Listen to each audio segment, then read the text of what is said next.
This week on SV Lynx.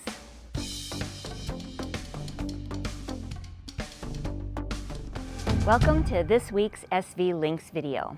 This week we don't have our cloth yet. That's coming in by air. So we're going to work on getting the forebeam installed.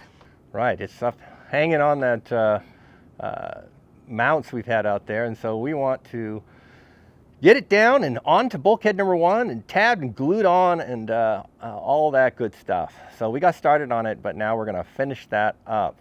And somewhere during the week, we hope to get our reinforcement cloth in, and at that point, we're going to start to work on the braces that go across the bridge deck. So that's the plan, and we're going to get started on that right now.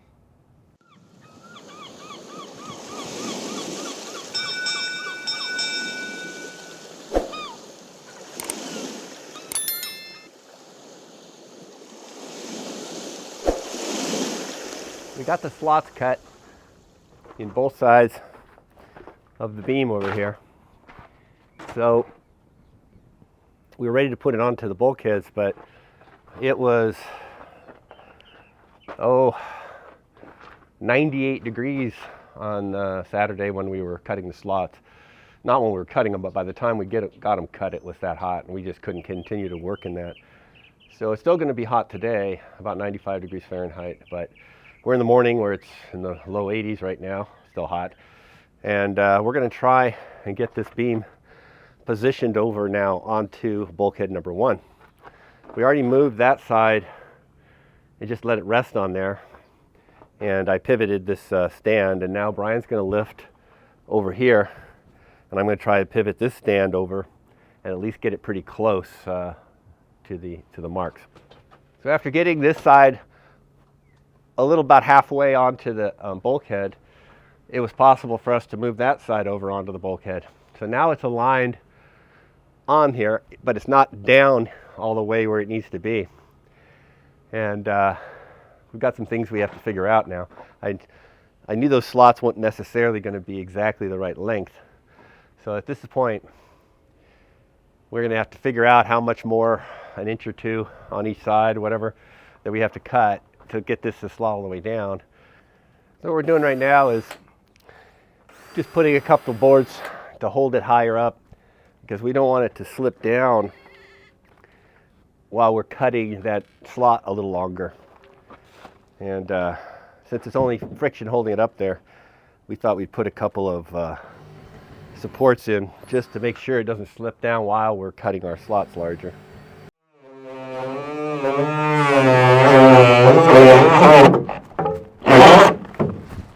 Right.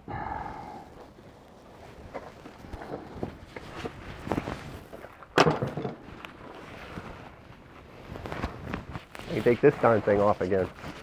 Woo! About 90 degrees Fahrenheit by now. 110 inside my suit. All right, we've adjusted the slot size. Now we're going to try and take it down a little further. Yours going down? Did yours go down some? No. No? I'm on the wood over here, on the support. Ah. All right, the supports are going to have to come out. We've reached the support. We need to obviously come down more than that, so it's time to take the support apart so that we can slide this down further. It should be held now that it's onto the 2 bulkheads enough that the support's not necessary anyway. So we took out 1 screw in the bottom here. We're taking the cross piece out there. And what we're hoping is that these X's will come apart a little, let it slowly come down as we work it down. Go ahead and push down on yours.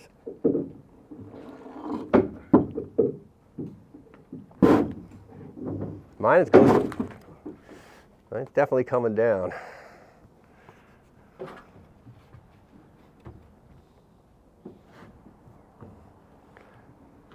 Can you go more?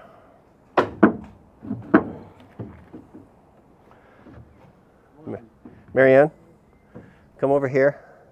See the slot underneath where Brian is, there's a slot under the black forebeam.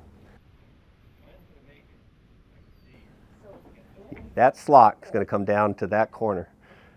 We want it to go on, make it past it. Mine's going to make it. I can see. I just can't tell if his is or not. Yours is not moving, huh? All right. Hang on. I see an issue over here. Yeah, let's hold on.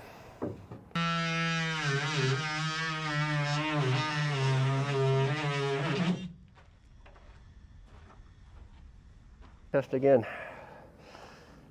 Ow. Everything's getting hot.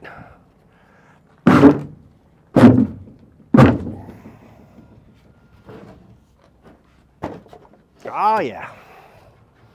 Level time. It's Tuesday morning and we went and checked all the measurements everywhere. From the water line here, from the water line to the center of this beam. And the critical one for us is definitely the center has to be 1,830 millimeters off above the water line. What's critical about that is that we've already cut the forestay for the jibs and stuff, and everything's already pre-made. So we have to make sure that this beam is in the right place, height, to attach to that. And so we checked it, and it wasn't bad for our initial cut and drop. We were only off by 2 centimeters, which is like 3/4 of an inch or less. So it's really close to what it was, but close isn't good enough. So we trimmed a little tiny bit off the top and bottom here on both sides and dropped it down that 2 centimeters. Made sure it was level on both, across the center. And now when we measure from the water line, it's exactly 1,830 millimeters, exactly as the plan calls for. So we're set. So the next thing up is we're going to tab this beam onto bulkhead 1, top and bottom, left and right, both sides. And so we're going to get this all tabbed in. So we got to pull the peel ply back at least as far as to expose this part. And I got to get the sander out and rough these surfaces up and clean them so that the bond is really good. After that, we're going to need to seal the end and seal these gaps here to make sure that nothing can get inside the beam, not even salt air. So it has to be completely sealed up everywhere. So we'll take care of that after we get it tabbed in right now. Now I should note when I said that we don't want salt air getting inside the beam, that the inside of the beam is completely sealed as well. So it's not like the salt air is going to get in there and rot the wood or something like that. Sealing it so that salt air can't get in is a bit of paranoia from our side. Just to be sure, even though the inside is sealed, we're going to make sure that it's watertight all the way around the outside of it. Before we tab this onto here, we decided to go ahead and put some epoxy on the inside, get a little bit of a bond between these two. So we've roughed these up and cleaned them already. Brian's over mixing thickened epoxy, so time to drink.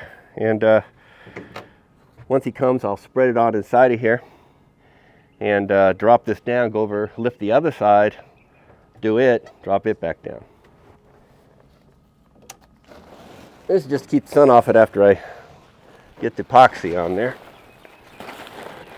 The other thing that we're doing here is, besides sealing the edge, is the saw went right along the edge of the bulkhead that's inside of here and took off some of the epoxy on it. So we want this completely sealed, so I'm going to go ahead and put a layer again on top of it right now.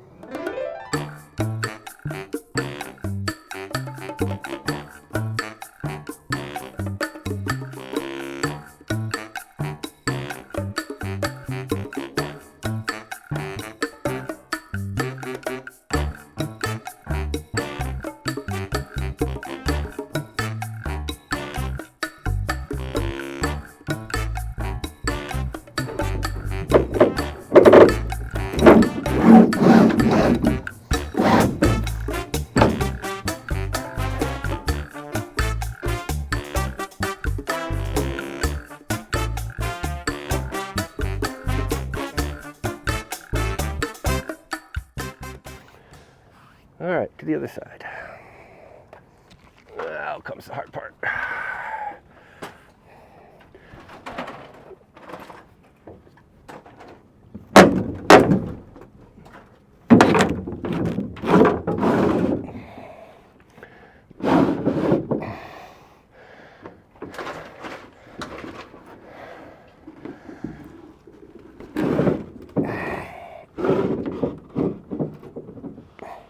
Okay, it went well.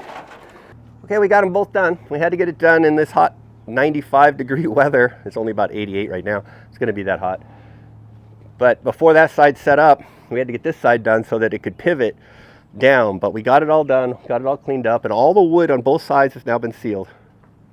It's still in the 80s, so we're going to go ahead and get the tabs done on both sides, top and bottom, of Forebeam. So Brian's over mixing thickened epoxy. Drink. And here he is.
Okay, one down, 3 go on this side.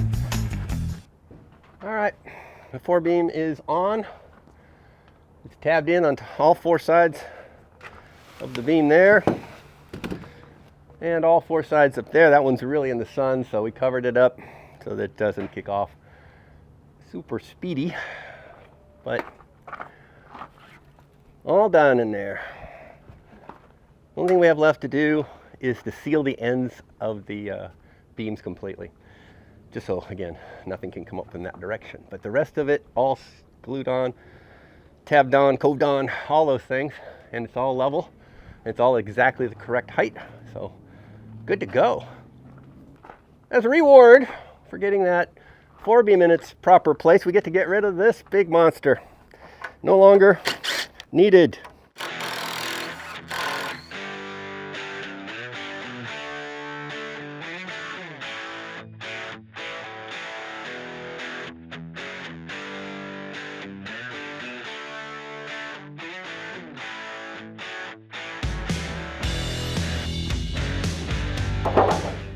Done. Beam with no support. It's been a long time that support's been up there. So I know it looks raggy with the peel ply hanging off of it, but I left it on top because it's protecting it a little bit from the sun still. So this morning, Brian and I are working on making the watertight compartments that go down in the bow here, lower down. And to do that, we have to insert these boards in here. This first one's a little odd because it doesn't actually sit flat. It sits at an angle like this in there. And that's because there's going to be a support wire coming down from the bowsprit coming down at an angle right here. And so this has to sit inside there at an angle that allows that wire to come. So in order to get this in there right, what we're doing is we're transferring the water line right here, and then the water line's actually 100 millimeters lower than that. So, but we can take this measurement here, transfer it to the inside, and get where that water line is. And then we have 4 measurements for the heights of the corners of that board that we're inserting here in the plans. And so we can mark all 4 onto the hull, and then when we go to glass it in, it'll be at the proper angle. So I've already transferred those waterline marks in here. So this is the actual top of the copper coat. So 100 millimeters down is the true water line. And so, and I've transferred over here. I just haven't done this one side, so I got to go measure that one. And then once I have those marks, then I can take the measurements and measure up from here to where the corner of the board goes up here. So we'll mark the 4 corners in these on here, and then we'll know where we're going to be glassing those inside to the hull. So we've been doing some measuring because we had to make sure that these were going to fit into the spaces here. So for example, like on this one, I need to round this off because there's a bevel, a cove inside of there. So I need to round those corners off. But it's very close. This needs to drop down to the same level as here. And then on the far side over there, it drops down maybe 4 inches, something like 100 millimeters down to make this a level surface, because this is a sail storage in this area. Both, well, on that side where Nick is over there, vacuuming it out so we can start glassing in these pieces. So he's cleaning that up for it right now. But that's where the sail storage is, where he's at. This will be the spare parts storage inside of here. And underneath of that, of course, is just watertight compartment where nothing ever goes in there. Our roll has finally appeared coming in from air. The question is now, did they send us the right stuff? Well, we're going to find out.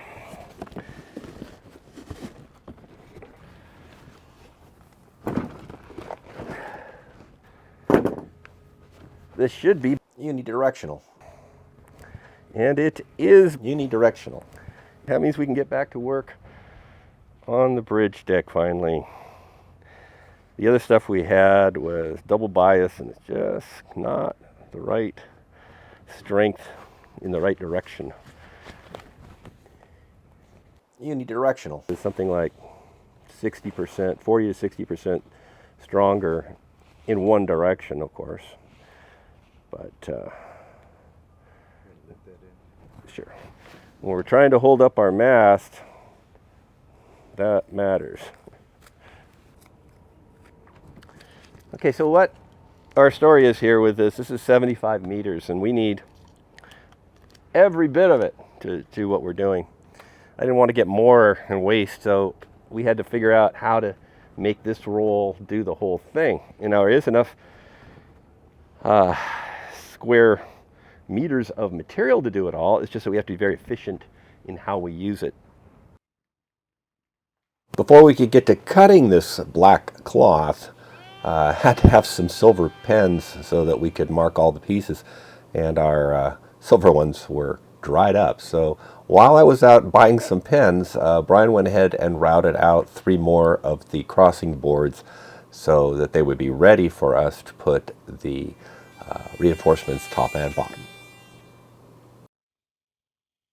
Now that we have the right cloth for all of our reinforcements for the bridge deck over there, we decided to go ahead and cut all of the pieces, and there are 75 different reinforcement pieces that we're going to be glassing into it, and we're going to get them all cut. We've already been working at it, as you can see here, and just all the different lengths.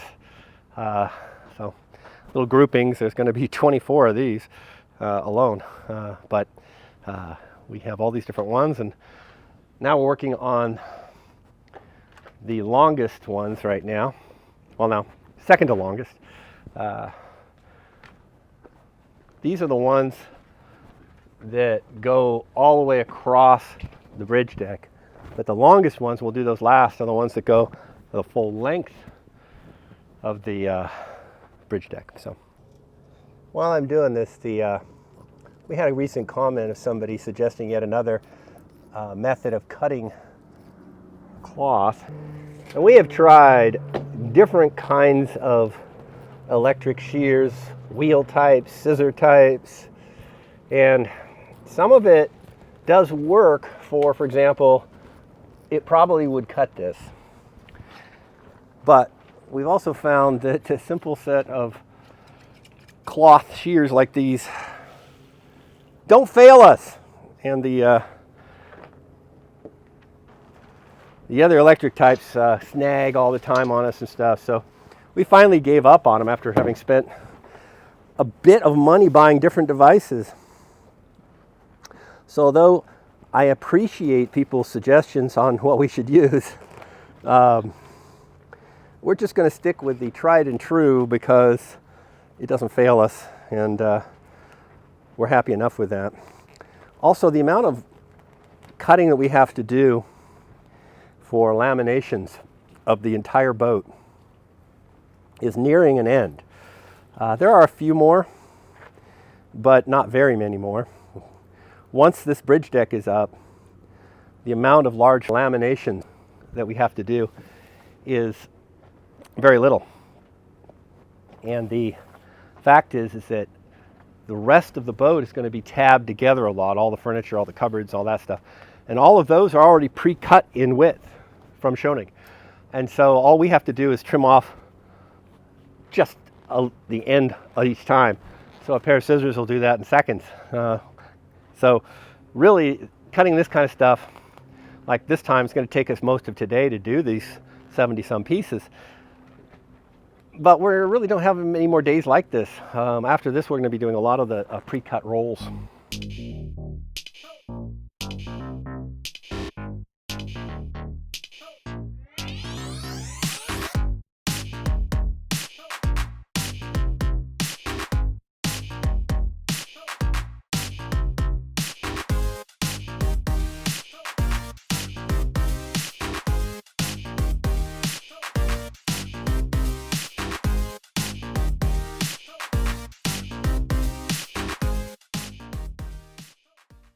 It's Saturday, last day of our work week, and we're going to be putting reinforcements into the trough we created. So we're going to lay those up, wet them out, roll them up, and shove them in, and then seal the top over with some thickened epoxy. And then eventually we're also going to cap these with a piece of fiberglass that goes around the top and bottom. So lots of prep on these boards, because in the end, these planks are holding the whole weight of the mast. Well, not alone. There's also many, many layers on top and bottom of it as well that are flat. This is just what's in the board itself. So lots and lots and lots of reinforcements to hold the weight of this mast. So we're just getting started on that. Brian's mixing epoxy, and time to drink. And it's hot enough that drinking sounds good. It was 97 degrees Fahrenheit yesterday by the time we finished. Today might be a slight bit cooler than that, we can hope, but it's early right now, so it's cool enough for us to do epoxy work. But if it gets too hot, we'll have to cut off and pick this up on Monday, but we'll see how far we can get today. Now this is the first one we're doing, so it's going to be a bit of an experiment. But we'll see how it goes.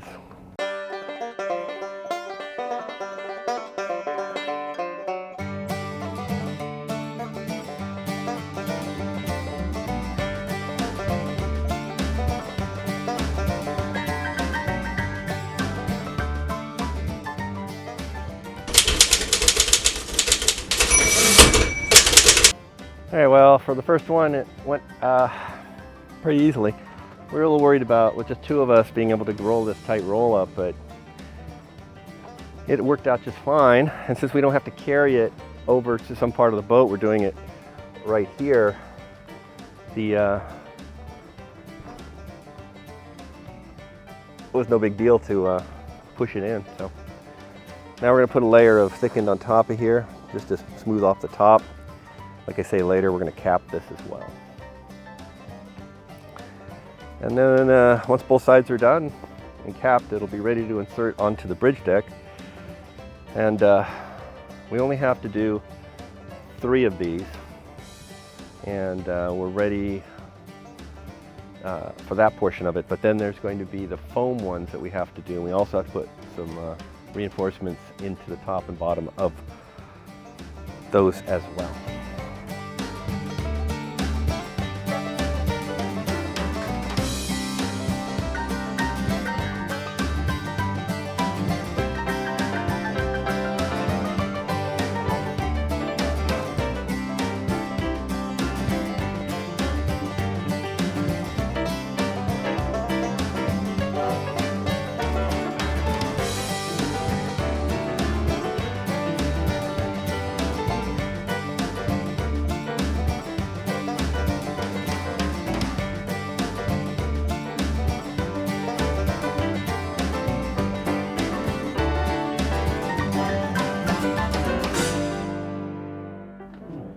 I mentioned before that the building of this kit is a little weird because it begins with the most difficult thing to do in the entire boat, which is the 2 strip planked hulls, followed by the second most difficult thing to do after that, which is the forebeam, also strip planked and carbon fibered, and that was a real pain. And then all the work on all the bulkheads, which is a lot of work to get all those bulkheads done. So you get these 3 more difficult things, so what's the 4th most difficult? Well, technically, the cabin top wasn't that difficult, but because we added a rain catchment system that wasn't in the plans, we made it more difficult, so it was still the next most difficult part. Now we're to the bridge deck, which is again, the next most difficult thing in a descending order. Once we're done with this bridge deck, we have to put the chamfer panels on, and those are the next most difficult thing going down the list because of the way they have to curve in 2 different directions up the sides of the hull, and we have to bend that into shape.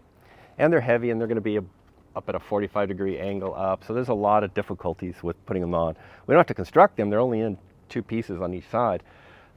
But the difficulty is applying them and bending them and all that good stuff. So that's the next most difficult thing. So really we did do the most difficult next, all the way down to the chamfer panels. Now, once we get past the chamfer panels, and we did throw a few other things in there, like we made the motor mounts and the engine compartment and got the engine in there, but that's just because we had to. And I don't consider that job to have been extremely difficult to do. It was some work, but not that bad. But once we've got those chamfer panels in, all the rest of the tasks that we have to do become smaller jobs. Everything's smaller jobs. You know, like we're going to have to do the water tanks and seal the insides and put that on. But those are a contained unit. We're going to have to do the fuel tanks, and each thing's a separate little area that we have to do. We'll have to build a nav station. We have to build the table seating areas, 2 of them inside the salon. We have to build a table seating area outside. We have to put the walls up in the head, do the webs down there. Each one of those is a self-contained area job that is all, for the most part, pre-cut panels that go together faster than all these kind of custom things that these first top jobs all had, including the bridge deck. I mean, a lot of the bridge deck was pre-cut pieces, 112 of them. But then we got to these custom mast supports, and it's all custom that we're doing here. So it's those custom jobs that take the most effort. The stuff that's coming later is all pre-cut, and it'll seam together quite rapidly since we don't have to cut anything. We don't even have to cut fiberglass for it. It's all done in pre-cut rolls, so we just have to lop each piece off. So it just becomes a lot easier. And yesterday we spent the entire day, 8 hours, cutting all of the supports for this mast, which are all those rolls you see over there and more over here. That took the entire day just to cut that. So cutting custom pieces of cloth is also time consuming. It's not hard, just time consuming. So it'll be nice to get to those pre-cut pieces, those pre-cut pieces of cloth, and all we have to do is just tab stuff together. Looking forward to that. All right, Brian's here. He's been mixing epoxy again. And here's our last fill area for these two. I should become a cake maker after this because I've had so much practice with these piping bags. Now we're going to let these set up so we can move them and do the final one. We need some space for it, so we're going to let the four sides of this one get hardened up, and that'll happen pretty quickly here in this temperature. So by the time we get back from lunch, we should be able to peel these off and get the double wide out and do that one. Despite the heat this week, we were successful in getting that forebeam installed and glassed in. Right, it's lowered down on bulkhead number 1 now and permanently in, and so we got that whole support structure that we temporarily put there out of the way, so I was happy to see that go. And then also we got to work on the start of the reinforcement beams that go across underneath the mast, but we got a lot more work to go on that, and we'll get to that next week. But thank you guys for watching this video. We always appreciate you spending time with us. And thank you in particular to our patrons you see listed here. Thank you so much for your support. We very much appreciate it. As always, don't forget to like, subscribe, and click on the bell icon to be notified of our next video. And we'll see you next week to get working on that darn bridge deck. We're going to get it worked on, and hopefully in one big piece. Bye.